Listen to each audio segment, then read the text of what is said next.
I do love a good bit of Final Fantasy news, whether it's good or bad, and this one in particular I think is a good thing, and Square Enix seems to think it's a good thing, so it must be a good thing. Let's talk about Final Fantasy the Pixel Remastered Collection. This was an interesting collection. I remember when it was first announced for various platforms and whatnot. I have picked it up on PC and I have managed to procure myself, and this was back when it was a lot more rarer, but I got the physical copy for it on the Nintendo Switch, and it's a pretty dang good collection actually.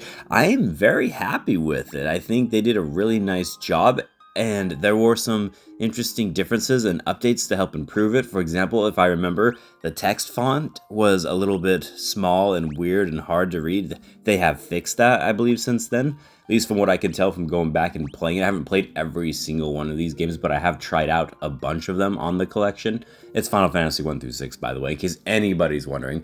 But another interesting thing that I can't remember off the top of my head, and maybe somebody could verify this, did they make the boss fights easier, or did I just get better at games? Because I swear some of these boss fights, especially in those older Final Fantasies, they could be tough and they could be very long with a lot of hit points, but I felt like it was a little bit easier, but maybe I'm just crazy or something. But either way, it's a really good collection of classic Final Fantasy games, and just recently Square Enix announced that this collection in particular has sold over 5 million units.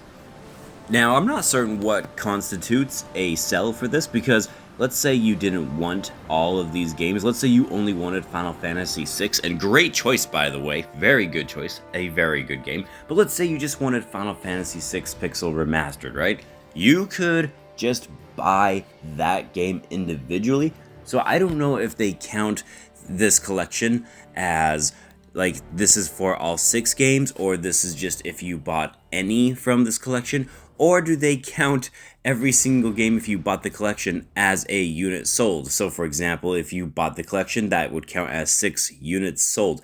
But either way you look at it, none of that matters, because it's one of those rare moments where Square Enix is actually happy with the number of units sold, and as long as they're happy, I'm happy. Because this just shows that a lot of people love to play these classic games and give them a shot, and I don't think it's just us old-timers that are enjoying these. I think there's a lot of people that haven't had the opportunity because there's so many games back from the 90s and 80s and whatnot that are just hard to access now unless you're emulating it or pirating it or paying a lot of money because those games have become ultra rare and whatnot.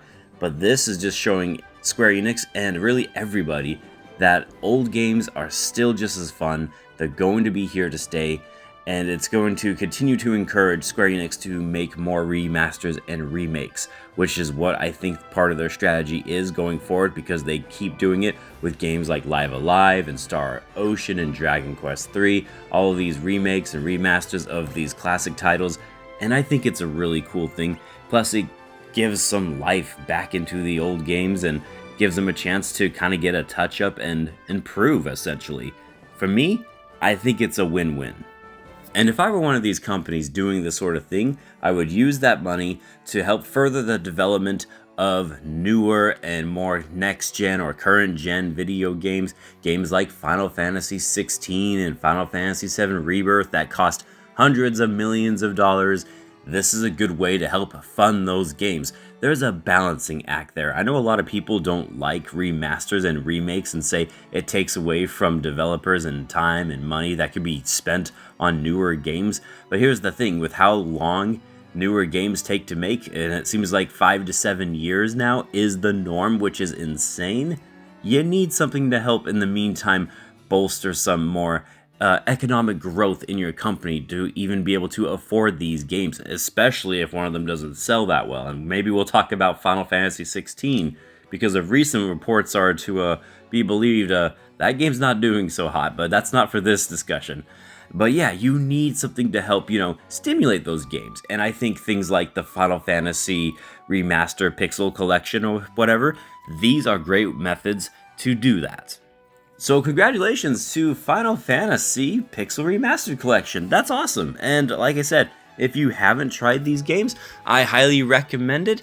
If I'm not mistaken, I think I like 2 the least, and then it's 3 the least, but maybe those can be switched. I haven't played those ones. I've dipped my toes into 1, I played through 6, and 5. Oh, guys, okay, seriously though, if you haven't tried Final Fantasy V, go give it a shot.